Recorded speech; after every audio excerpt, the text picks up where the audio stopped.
that's the key. They were specializing property investors. So people will buy properties in Buenos Aires without seeing, and they won't make money. And I would see people buying properties like crazy, like if they're buying like just, French fries, like I'll buy this, I'll buy that. And it was a lot of money. And I think there must be money in this. I just don't know how.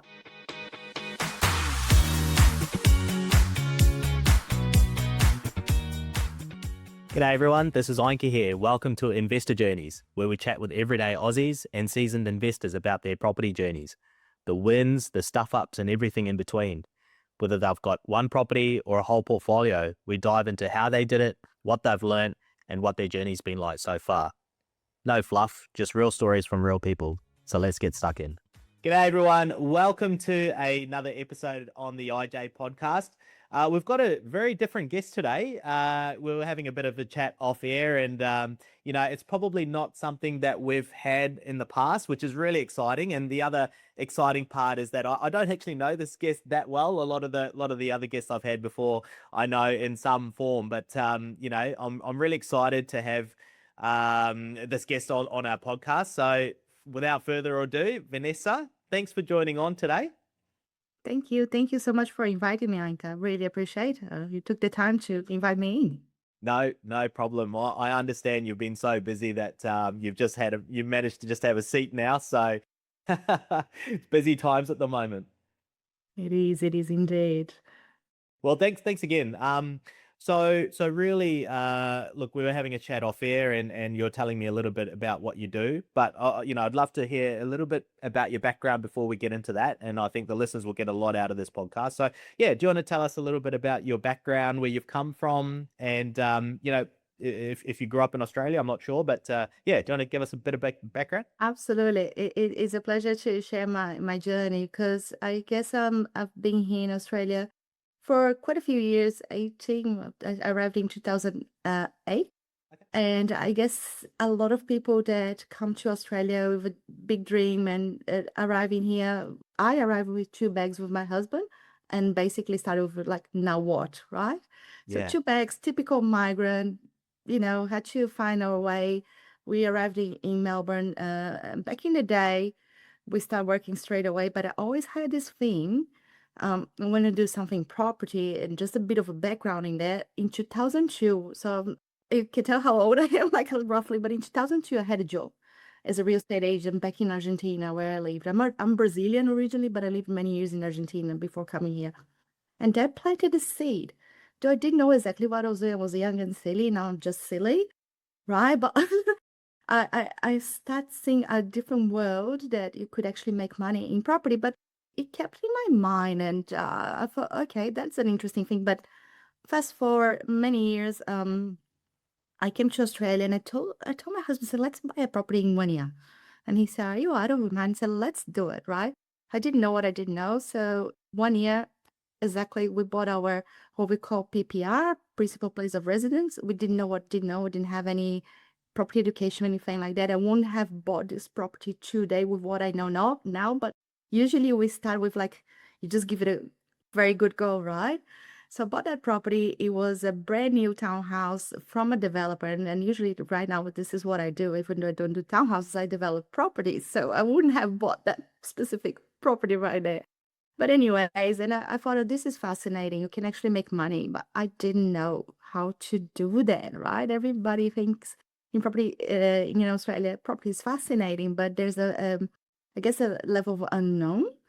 And you just give it a go and you buy, you hold, and then there's nothing wrong with it. But I thought there must be a few ways of doing that.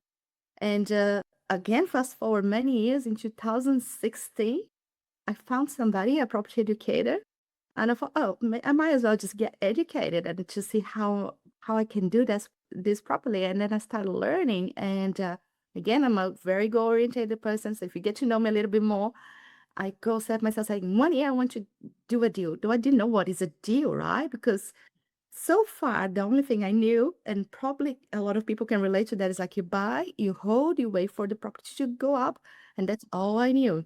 So I thought, oh, there's so many ways to do this. You don't have to buy and hold. There's many ways you can renovate, you can develop, you can do commercial. So it was fascinating, right? And I set myself a goal. 1 year, I want to do a property deal, which mainly means that they're going to force value into a property. And I decided to start with the renovation path because it was the simplest one that I saw within all the strategy. And I guess every strategy works, but you need to focus in something, right? So I thought, right, I'm going to do this. And I was working full time. So just a bit more. I started when I was working full time. I was in Melbourne. I had to commute, two young kids, 2 and 4 back then. Now they 12 and 14, so it's been a while, right? And I thought, I'll make it work. I won't make any excuse. And people say, like, how did you do this? And I said, if there's a will, there's a way. I had to commute and I had to find a way to find a deal and actually make it work without being the renovator myself because I just didn't have the time. Like, to be honest, two young kids, full-time work. My husband was always away for work. So I thought, no, I'll still make it work. I'll make it work. Fantastic. I mean, that's yeah, it's obviously as you get into a new domain, it's a huge learning experience, and it's probably one that you can't really afford to make huge mistakes on because you probably don't have the funding behind you on your first project and everything. But if I could take it back, Vanessa, you said you grew up in Argentina, which is amazing. I've been to Argentina, and we went to only a few days in Buenos Aires, but what an amazing place. I was actually grew up in Brazil, but lived in Argentina. So I've been hopping countries. There you go. Well, we went to Rio as well, which was amazing. But do you want to tell us a little bit about your family background? Did you talk about money and investment or property at all over the dinner table? What was that sort of dynamic like? No, the funniest thing is that not at all, not at all. And even though both of my grandmas, they had properties, and one of them actually, she's still alive, and she still have she's a commercial property person, and she's 9, and she has a commercial property with a very good tenant. But those are the things that actually I wish they told me because we didn't actually discuss. We didn't know. Like growing up, nobody told me, and the only reason I know a little bit about real estate or that part of the city is because I landed a job as a real estate agent. I didn't know what I didn't know. It was one of the things I need a job and landed that. What made you choose being a real estate agent as opposed to doing anything else? Back in that day, actually, I just needed a job, to be honest with you. And the funniest thing is that interview went like that. They said, "Do you have sales experience?" And I said, "No." "Do you have real estate experience?" "No." All right, but the reason they asked me to join the team is because that specific real estate agency, and that's the key, they were specializing property investors. So people will buy properties in Buenos Aires without seeing, and they won't make money. And I would see people buying properties like crazy, like if they're buying like just, French fries, like I'll buy this, I'll buy that. And it was a lot of money. And I think there must be money in this. I just don't know how. And I had a lot of investors from overseas, and the reason they took me on board is because I spoke Portuguese, because of course I'm Brazilian, and I had some level of English, and they needed somebody to communicate.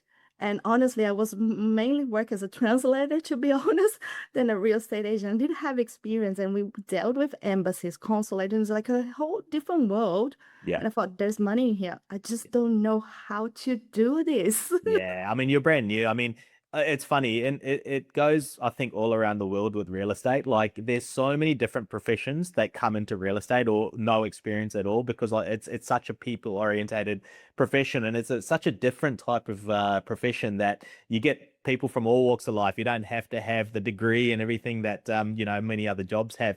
So in Argentina, when you were doing the property game back then, what were properties going for at that time in Argentina, if you can sort of translate that to US dollars? It was from around, and mind you, it's over 20 years ago. It was 2002, right? So, and just going in American dollars because property used to transact in American dollars back there. It's not the case anymore, but back there everything was like American dollar. So it would go from 50K, which is a lot right now if you translate for small apartments, because there's a lot of apartments in there, up to I'd say millions, because we used to also deal with consulates and embassies. So I would actually show properties that they call petite hotel, which is mainly like a hotel. It's like a palace. And I didn't even know that those properties exist in Buenos Aires. You have to be very well connected to actually get to see those properties. And in my mind, very young, I was in my 20s, like, oh my goodness, what is this? Like, I never seen this world before. Yeah. This is what I didn't know exist. And people actually circulate on those, you know, environments. And I thought, wow, that's amazing how I do the same, like how I get into this thing, because it's fascinating. And we used to live in a 40 square meter apartment, my husband and I, and it's normal to live in a squashed apartment. That's the reality. And looking at, mansions and petite hotels, I think, wow, like it planted a seed. It just thought, well, there's money, obviously. I'm not sure how to do this, but there's money involved. Yeah, what an eye-opening experience, going from small apartments to palaces. It sounds crazy because obviously in Australia it's so different. But yeah, I was just intrigued. I'm always intrigued whenever I go overseas to look at the types of properties there. My wife hates it when I go to the window and look at properties for sale and everything in a different country. But I'm yeah, yeah, I think it's in our blood, right? Like it's very intriguing to sort of, see what they go for, but also understand what the cost of living is like and how to, in many countries, I wonder how do they even afford property in some cases. So that's why I was interested. But yeah, a great eye-opening experience. You came over to Melbourne and you said you bought your PPR. Do you want to tell us a little bit about that journey? Because I know buying your own place in a new country wouldn't have been very easy, I would have thought. No, what a journey, right? So I set my goal to buy a PPR in 1 year. Of course, my husband, I think he still does think I'm crazy. Like, I'm a little bit, you need to, right? But I said, look, let's buy a property in 1 year. And he said, we just landed, we don't have a lot of money. We're not sure if we can borrow. So we were both working. We did come as a permanent resident. So we did the paperwork. It took us a while to actually do that, but we did that before coming. So we had, I guess, a few advantages because we were able to work and do things that perhaps if you have a different visa, you can. So in that respect, I'm very grateful and happy that we had that chance back in that day. But I thought, okay, so we should look into going to the bank, see if we can buy something, but we didn't know what kind of property or anything like that. It's what we can afford, right? So we're looking at a few properties, and I actually look at a house that had a land component on it, but I didn't know what I know now, right? Yeah. But it was a little bit ugly, and it was a great location, but it was a little bit like ugly. And we went to auction, of course. We couldn't afford it, but we actually paid the same for the brand new townhouse. And I thought, like, looking back, I would probably have bought that house that was just a little bit ugly, right? Because there's value in land. You must have listened to my podcast before because I've said the exact same story about my experience. I bought a new townhouse because I didn't like the look of that house, and they both went for roughly the same price. This is in Reservoir. So, and if I had my chance again, look, I suppose back then, you don't know how much maintenance potentially would have been in that older house, but appreciation wise, I'm sure it done much better. Absolutely. Also, because right now, like I now don't do renovations anymore, even though I started, I can share that journey. But you could renovate the house, you could develop the house, you could knock down and rebuild, you could do so much. Whereas a townhouse is a townhouse. Yes, you can do renovations, and I can share with you some things that I did because I did do a renovation after a few years in that townhouse. But looking back, I was just happy to get into the property market. I felt like I'm rocking it because I have a property, right? And I just came to Australia like and I know my stuff. And boy, I didn't know what I didn't. Can I ask how much you bought that for? Yeah, so we bought it for 680. Okay, and for those who are listening, whereabouts did you buy, did you say? It was in Melbourne. It was suburb called Carnegie. Oh, Carnegie. Yep. For the ones that are in Melbourne, I used to live there, so I wanted to go and live close to either Carnegie or Caulfield or somewhere around it. And of course, they were expensive back then. Now, probably more. I know that Melbourne markets it's wobbly a little bit, but I wanted to still live there. I didn't want to go to whoop whoop nowhere because I had ego, I had pride, and those things are not my amigo. I say ego is not your amigo. I didn't know what I didn't know. But I thought I will stay in this area. So I looked at the house in Bentley and it was a 3-bed, 1 bath, unrenovated, beautiful location. Goodness me, I should have bought it. Anyways, it went for 660, which I saw, and I thought I cannot afford it, and then I'm buying it for 680. Yeah, yeah. It's the first, first experience. And you kind of look back, you kind of wish it's bittersweet because you kind of wish you did buy the other one, but then you probably learned a fair bit from that purchase, right? I did. I did. I learned a thing or two, but sometimes like you just you give it a go. So you have two journeys that are possible for you. I always think you can either educate yourself, learn and make fewer mistakes. You still make mistakes. It's impossible to dodge all the bullets, or you just give it a jolly good go and you learn in hindsight, right? Yep. Yep. Absolutely. No, for sure. And the fact that you made that jump, it was massive, and it's a nice area as well. So you bought that for 690, and then do you want to tell us a little bit about your next steps in your journey? Yeah, so we bought it. We lived in there for a while. So I had a job. Then I started working sales. So since I landed in Australia, I started having role after role in sales, different sort of roles in sales in different industry, but it was always a sales role. Um, and then I thought, oh, I still want to do property. I still want more. And I just didn't know. So I started looking at properties without actually a goal or without actually guidance. And I come across a property educator with Ned, and it was actually in a magazine. We used to have a printed magazine called Australia Property Investor, I think it was. Like I had a collection of it, like a printed. Actually talked about this on my last podcast for those who want to listen and go back. API. Oh yeah, API. That's right. I don't think there's no print anymore. Anyway, so I used to collect and read it and all that. So I would go to inspections. I just didn't know. And I saw an ad for I've done quite a few courses, right? But I saw an ad from an educator and I thought that must be interesting. It was a free day. Come and spend the day with me. I'll show you a few things. And I thought, oh, this is fascinating. I don't know all that. Asset protection, tax minimization, or everything that you have to think about. And I think there's a whole heap of stuff I don't know. So I joined the course, and then I started learning about strategies, about asset protection, about tax, and I thought, wow, there's a lot to learn. So and then I said, I go. I wanted to have a deal in 1 year. I just didn't know exactly how I'm going to do it, but I said, I need to go. I need to go. I need to aim for something, right? Yeah, I mean, it shows that you are very goal orientated. So, which year was this roughly that you joined that course? So I joined in 2016, and then I signed my first deal in 2017. Right, and do you want to tell us about that deal? Oh, it was a small cosmetic renovation in Geelong. So that's what I could afford because I learned the basics of asset protection, about tax, about using structures. And of course, like whoever is listening to me, I said, go get advice and it's worth it. Don't skimp on it because you might think it's expensive. Try making a mistake in property. It's even more expensive. Just pay for advice, pay for good advice. That's one of the things that I learned. So I got advice about how to structure myself, and I thought, okay, renovations sounds good, simple enough, but I cannot afford the time to do it. So the way I thought through this is that I need a deal that works without me. So I need to find something that I can afford. I check my serviceability, I check my borrowing capacity, I check what I have in terms of equity to put into the deal.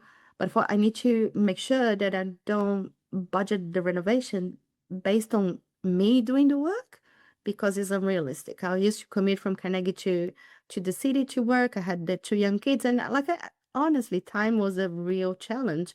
So I thought, and when I got to Geelong, because I did the research that they teach you how, I say, how am I going to even do this in Geelong? It's like an hour and a half drive from my house, and I cannot do that. So I have to budget as if I'm not there. So that's how I started. And then I've done 1, 2, and then 3, and then COVID, and then learned a lesson in 2. Right. So have you still got that Geelong property?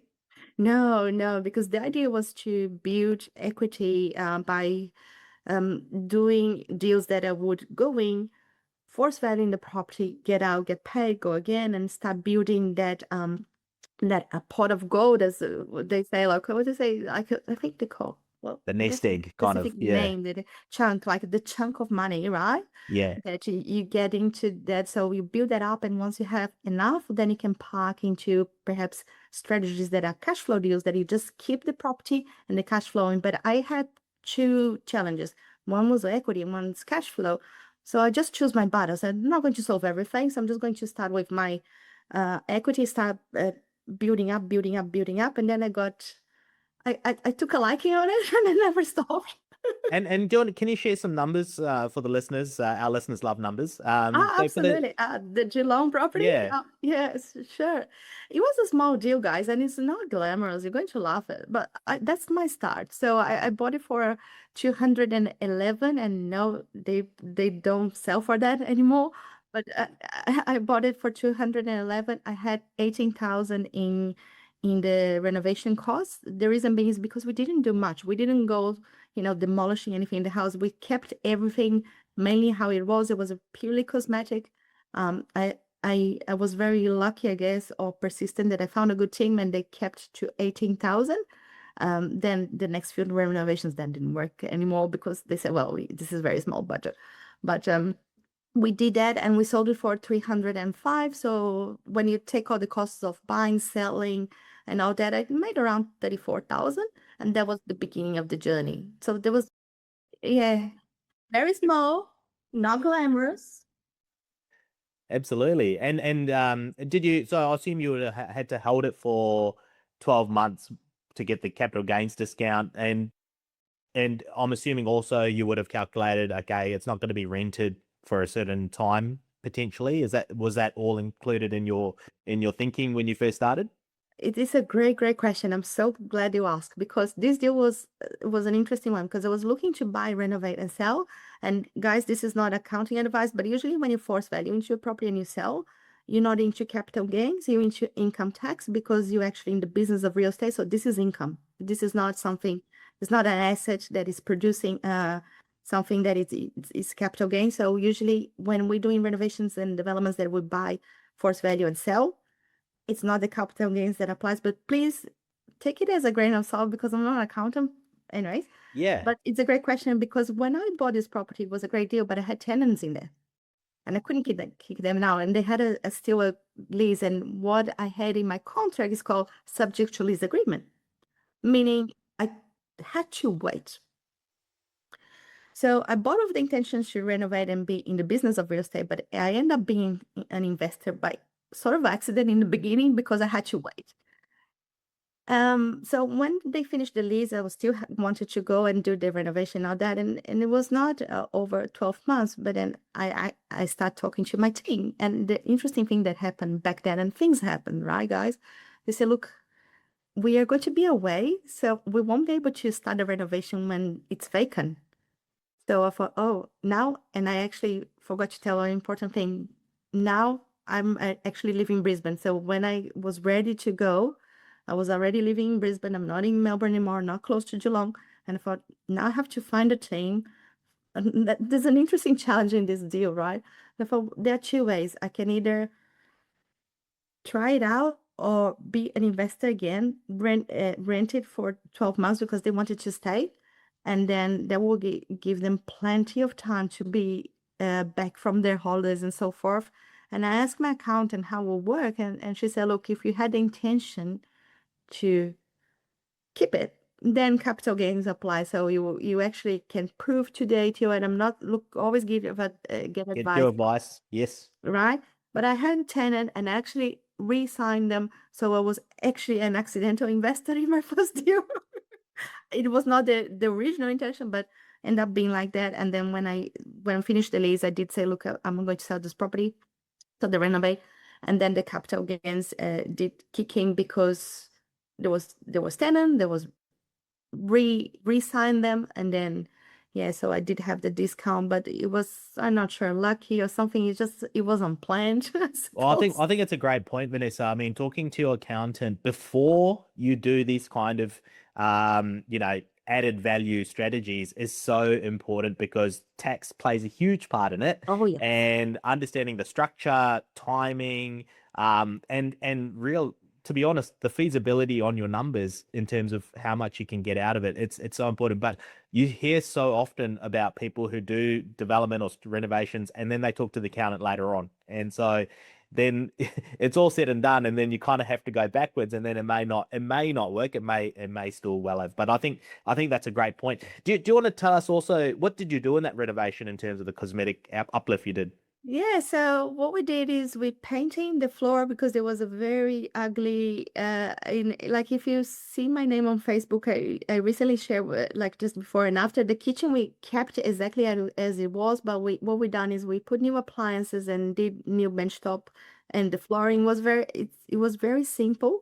But you can tell from the renovation photo, and it was like I realized that because I didn't do anything in the laundry and we left the door open, like the photographer let the door open, you can tell there was not renovated because my budget was a shoestring budget. Right, 18,000 is not a lot. It's not a lot now, but even back then was not a lot. So there was have to be careful where to spend the money. So kitchen is where the money is usually when you're doing renovations, usually, and then bathrooms and the rest.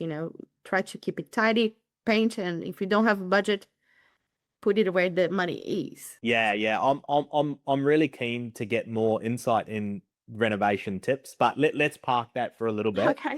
till the end. But yeah, so you've done that deal. You've got circa 30-40 grand out after taxes and everything. What was your next stages in your journey?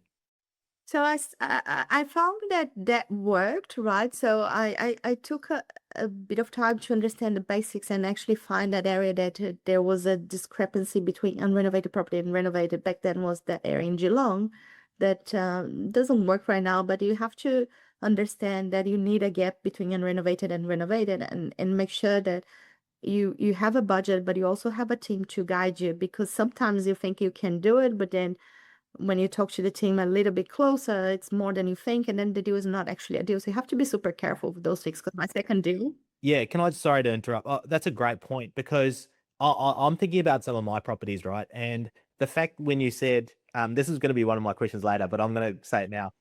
You mentioned the gap between unrenovated and renovated. And I think I know what you mean, but do you want to just tell the listeners a little bit more about the importance of what that means? yes, and basically you need to have a gap between unrenovated and renovated, what we call variance, because you have if you're doing renovation you're in the business of real estate, you're going to get in, get out, and get paid pretty much. You have costs to get in to buy the property, you have your stamp duty, you have your solicitors, and you have a cost to set up an entity, get advice. Anyways, and then you get out, you have your real estate agent costs, you have your marketing costs and your renovation costs. You don't forget staging. I've done that Yeah, mistake. holding costs.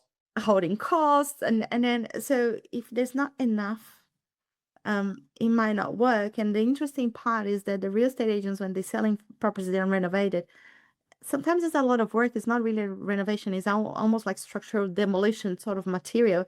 So with renovations, what I've learned is I keep it simple. Less is more. Yeah, and I think that's really important. I think people can get so carried away with renovations, and they correct me if I'm wrong, but when you do a renovation on your own PPR, that's a little different to when you're doing a renovation on investment, right? Because investment, you're trying to make money, and I can sense people take it sometimes too far. But I think the point that I wanted to try and get across with you was that if I go on realestate.com and I see a property, a renovated property, a 3x1, let's say, and it's completely renovated, the flooring's done, kitchen, bathrooms, everything's done, and it's sold for a certain price, I would like to see how much a very comparable 3x1 property is, with same land size, same bedrooms, which is unrenovated, and just look at what that difference is and make sure that the market is giving me a good return before I even start a renovation. Is that something which is fair to say? Yes, absolutely. And as you do renovations, you start actually getting into your head quick numbers, right? Because you have roughly 6% to getting, just very roughly, as purchase cost and roughly 3% cost to get out. And our people say 10 to 12% in renovation. In my mind, is like it's never that because I'm not in the renovation. I'm going to, and I usually budget 20 to 30% of the purchase price as a guidance. But of course, if you're doing a renovation in a property that is 500K, that could work. But when you're looking renovations that are a bit high end, it really depends on the renovation.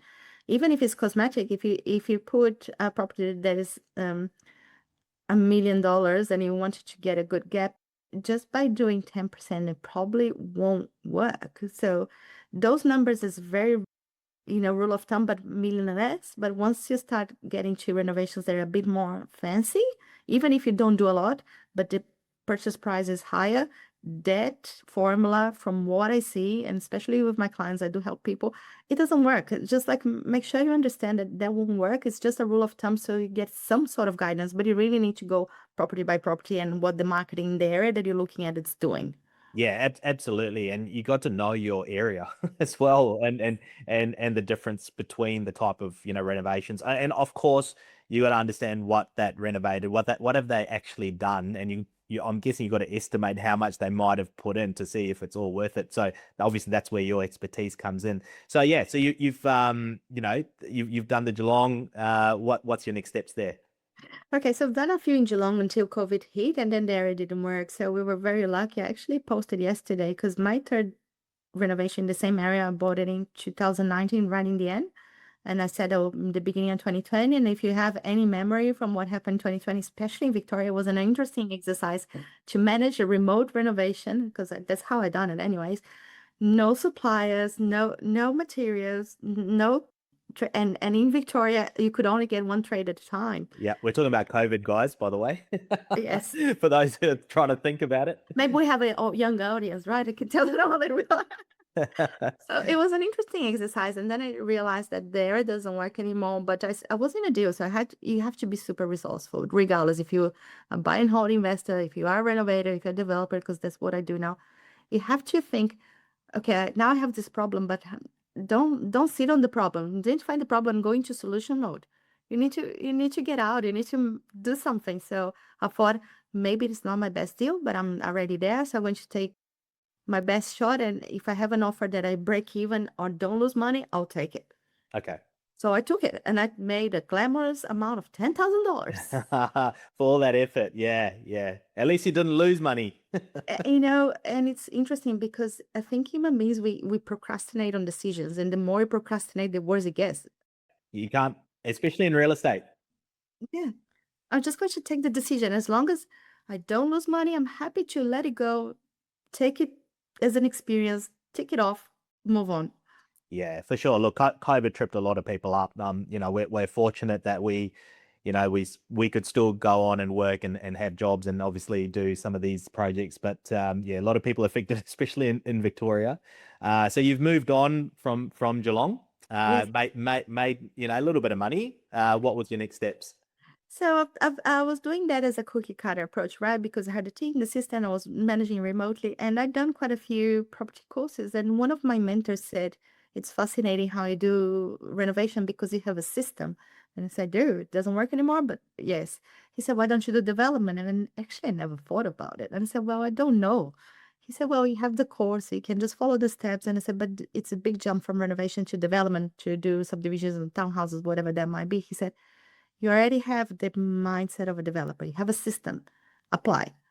Give it a go. So I was a little bit reluctant, but I kept the education. I kept looking at renovation. But then by some point, I thought, okay, I will do that. And from renovation to development, it took me 3 years to actually get my first deal. And I started right in the thick of COVID. Construction costs were very high. Nobody wanted vacant land. And I decided, because I thought it was a great idea, to do subdivisions here in Queensland, because I thought it's easy. The process is quite simple, to be honest. But then my end product was not attractive because I was not selling a new build. I was not selling a renovated product. I was selling a problem, right? Because who wants a vacant lot right in 2021, 2022? And that's when I started. Like, I always start in the worst time, like, make it work. Were you concentrating more on vacant lands rather than buying older houses on larger lots? Was your strategy at that point? The strategy was to do subdivision. Then if we could keep the house in the subdivision side and keep the house and pre-up a vacant lot, fine. However, what I found, like the sites that were developable and potentially profitable, they didn't have that flexibility to keep the housing there, because Here is very common that you have, for example, what we call 1 into 2, that the house is sitting right in the middle and you have to either move it. You can't get a driveway through. Yeah. Yeah, you cannot, like, do you have some rules and requirements when you're doing development for minimum lot size, frontage, and so forth? So you have to tick quite a lot of boxes. And my goal was not to build, my goal was to sell the house if we could keep it, or to vacant lands just to get started. It was an interesting journey, to be honest. So from renovation to development, took me 3 years, and a coach that got me into the right path. So like since 2016 up to now, I still have coaches. I always been guided and had people behind me to help me, That's amazing. because it's it is challenging. It is difficult, and you're going to face a few things along the way. And if you're going solo, it's harder. Yeah. Yeah. I look, and there's so much nuances with development. I think in order to get it right first time, it's almost impossible, isn't it? Because there's, especially without the coaching, because there's just so many things you wouldn't know about, even if you were in the construction space. I used to be in construction, so yeah, I know all about the trades and the civil, and not to mention government approving lots and plans, and working with architects. So I can completely acknowledge the difficulty there would be if you're working on your own, and I completely understand also the fact that you're still talking to coaches and everything. And I'm sure it's a two-way street. I'm sure there's things you'll be seeing or would have seen that you're bringing back to them as well. Yes, yes, and I would say that it's not the magic pill when you have a coach, because you can still make mistakes, and I've done it. I had my fair share, but it's easier to get some guidance and run through the numbers, the sites, and so forth. But you still need to understand that property investment, renovation, development, anything that you do, it's an investment. There's a risk, and you're not going to dodge all the bullets, and you have to have that in mind very clearly. And buffers, yeah. And buffers, right? Because you're not going to dodge all the bullets, regardless of the coach you have and all that. And things you only learn when you're on the job most of the times. And this is, at least for me, because you can get the theory, right? But until you're in the deal, and some things you hear, but it doesn't make sense until you go, oh, that's what it is. Because you don't have the site, so you wouldn't know. And it's like, comes from here, I guess. Like, it's very not tangible until you actually go through it. Go, oh, okay, now I'm living that, and now makes sense. And now what do I do with this? So I've got two questions. Number one is, were you, during this whole time from renovation to development, were you still working in a sales job? And second to that, do you want to tell us a little bit about your first development? All right. So yes and no. So when I left my last job, I left without a plan. I didn't plan to be a full-time developer. However, it was a very stressful job, and even though I like the sales side of things, they asked me to do things that I was not quite agreeable, because they would tell me how to sell, and I said, "Do you want me to sell, or do you want me to follow the process?" Because I don't know. It's like I like sales. However, they said you need to make so many phone calls and all this and all that. And I thought, if I do that, I'm not going to sell, because I might take much longer in a call, but I understand what they need. And sometimes you're not going to close. And I was a bit intuitive, right? But they said, no, you need to make so many calls. And then it was very stressful, and I wouldn't bring the dollars. And I actually asked the question, say, do you want the sales, or do you want me to follow the process? They want me to follow the process and bring the sales. I cannot do 100 calls a day and bring sales. It doesn't work for me. So I quit the job, and then I thought I'd find something else. And I spoke to my husband. He said, I just find a job. And then time was passing, and he goes, where's the job? And I was start concentrating more and more on property. And he said, right. And he gave me a deadline. And humans work to deadlines. He gave me a deadline. He said, find a deal or find a job. Find something. And then I thought, okay. And then I found a deal, and the rest is history. And then I Very good. And do you want to tell us a bit about that deal? yes, it was a renovation, because it was in 2018, and I was doing the renovations, right? It was very early on that, but I left the job not thinking I'm going to do property development full time or being property full time. I just couldn't cope that job, and it was a blessing in disguise, because he said, that's fine. I support you. Just find another job, and we'll be fine.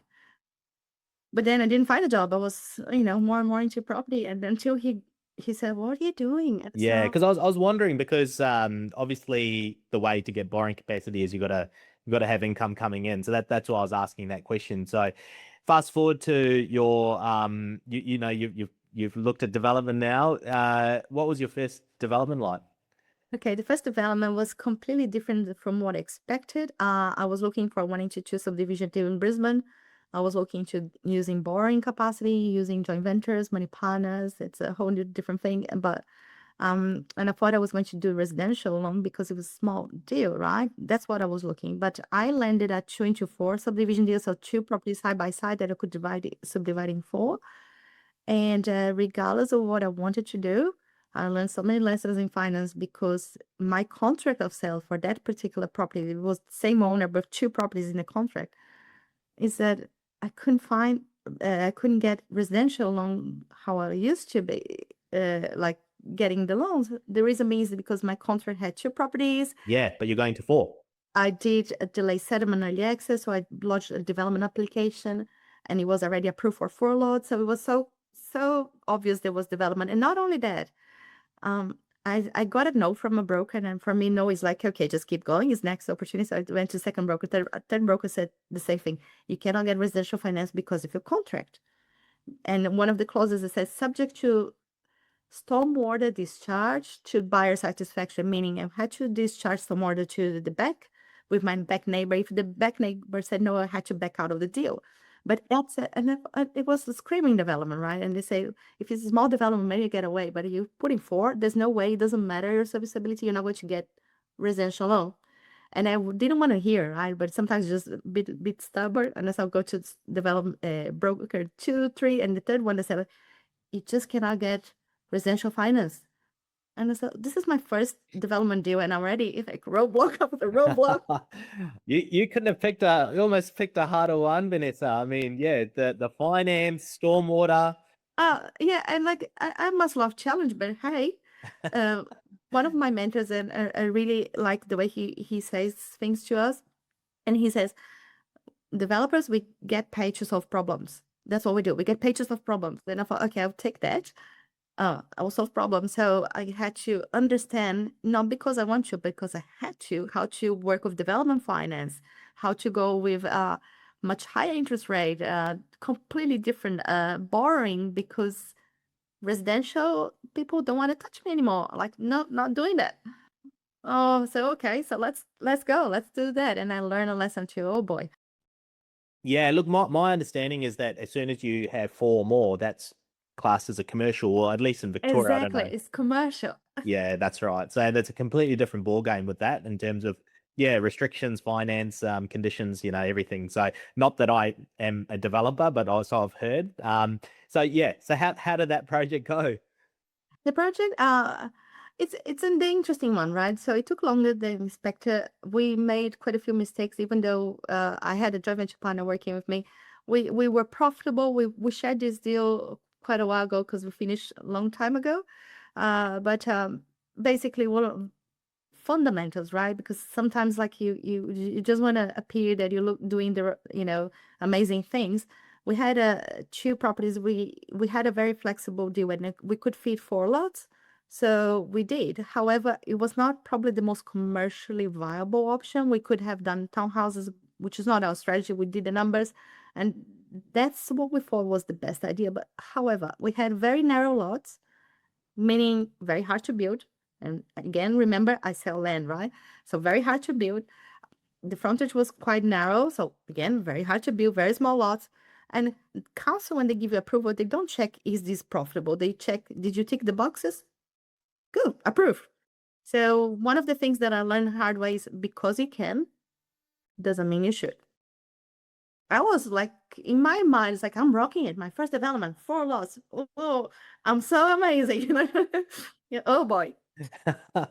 What was can I just ask, Yes. without getting too much into the development, what was the land size on that one? So we had two properties of 600 square meters each, side by side. And we had 30 meters frontage between the two of them. So what we end up having is 300 square meters lot with a 7.5 meter frontage. So go find a buyer to buy a problem, right? Because we created a problem. Yeah. Okay. And so that were they separately titled and you had to consolidate it, or is that what you had to do? What we did is like we got like four lots side by side. So they were 7.5 meters.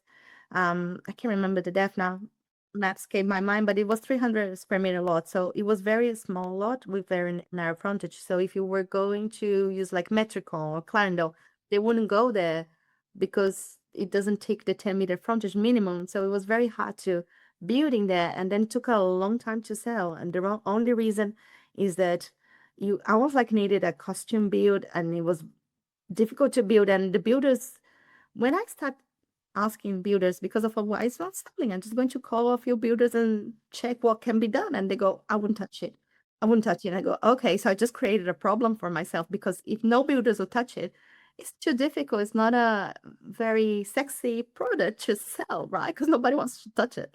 So I thought I did the development, but selling that was the most challenging thing I came across in my development. Look, I could speak to you about development all day. I'm mindful of time, and so I suppose moving now to where you're at now, in your own portfolio. Firstly, what do you currently hold in your portfolio, if you don't mind sharing? Yes, it's a great question, because I still don't hold. I got addicted to force value, so I keep selling and keep transacting. So I buy, develop, sell. I buy, develop, sell. Because my goal, of course, my goal is to be a full-time investor, to hold something. But the way I'm doing is a little bit different. So I'm just going to finalizing that, because people might think, well, how are they going to cash flow it? Well, eventually you need to cash flow and be passive, right? So the way I'm going to be doing that, and this is something that I learned from my mentor, so credit to him, is that once you start developing bigger projects, eventually if you're doing subdivision, you can keep a lot, build on it, and instead of releasing the profit, you keep the profit in And there, read it. build, and then you're building cash flow. You do it 4 or 5 times, you have four or five Harry properties. Triggerboff. Yeah, yes, 4 or 5 properties that don't have any debt on it, and you create your own cash flow. Yeah, So I'm yeah, still on the absolutely. journey. Yeah, awesome. No, that's awesome. And so now you've taken all of this to new heights. Do you want to tell us a little bit about what you're doing now in terms of your coaching and your Facebook group as well? Yes, okay. So I start doing deals, and people start approaching me to see how I'm doing that. So what I do is help people to get started in property deals by doing either renovations or developments like I'm doing. And what I do is help them to take action and be solution focused. And even though a lot of people come to me say I don't know what I'm doing, most of the time they came from course, and it's just action. And that's why I help people say, look, you're going to make mistakes, you're not going to dodge all the bullets, but practice on paper and do the work. And I always say, do the work, because the deal won't come to you. If you don't call the agents, it won't come. If you don't send letters to owners, you're not going to get an owner to sell it to you directly. It's not sitting on the laptop, and having coffees and doing nothing. You need to do the work. Absolutely. Look, I think we've done about almost 30 episodes, and the common theme for those who are sophisticated investors is take action. There's no, there's nothing else that you can do to basically be successful. So you need to take action. But look, with us, Vanessa, so a lot of our clients are buy and hold, but I always say that at some point in time in your journey, you need to transition, like you were saying it earlier, into some different type of asset, whether it be commercial, development, granny flats, whatever it is, because buy and holding residential is traditionally not going to give you the income that you want. You'll get potentially great growth out of it, but yeah, there needs to be some other type of investment class that you want to get into to get those incomes. So yeah, I fully agree with everything that you're saying, and I think through your own journey, I'm sure you're giving some amazing advice and tips and everything like that. So if someone who's thinking about development and completely green, where can they reach you? Okay, so I'm mainly on Facebook. If you search for my name, you're going to see me. Just send me a message. I'm not fancy, because I'd rather take action and do messy action with the coaching, with the development. And people say, "Where's my website?" Just find me on Facebook, because I always sharing things that I do. I'm not fancy. I'm a full-time developer, mom, And people, what do you see is what you get. I'm not fancy. I just very simple. I like simple systems that work. And because I share on Facebook, there's a free group that you can come in. It's called Connections in Property AUS out. And I share my journey. I just shared like episodes what worked and what didn't work and things that didn't actually work very well. Because if somebody is about to do the same mistake I did, just listen to that and avoid it, take other people's experience and, keep moving. Absolutely. Development shouldn't be fancy. If you're trying to be fancy, you're probably going to go very, very wrong. You need to keep it simple and have the right people, the right mentors to do a successful development. So definitely not for the faint-hearted. So look, I really appreciate you coming on, Vanessa, sharing your journey. Again, I could speak to you for such a long time about development. We might have to get you on again at some point to It'll share be a pleasure. share your maybe your client stories, but really Sure. appreciate hearing about your journey, and thanks for coming on today because I know you're very busy at the moment. All right. Thank you so much for having me, and I hope you guys got value. Thank you. Absolutely. Look, like I said, that the education in that episode, is very different to what we've talked about before. So, thanks again. And for those who listened in, please reach out if you want to share your journey, and we'll look forward to talking to you guys on the next one. See you guys. See you. Hey guys, thanks for tuning in. If you enjoyed the chat, feel free to drop us a rating on Spotify or wherever you listen. It helps us reach more listeners to help them with their journey. Catch you in the next episode.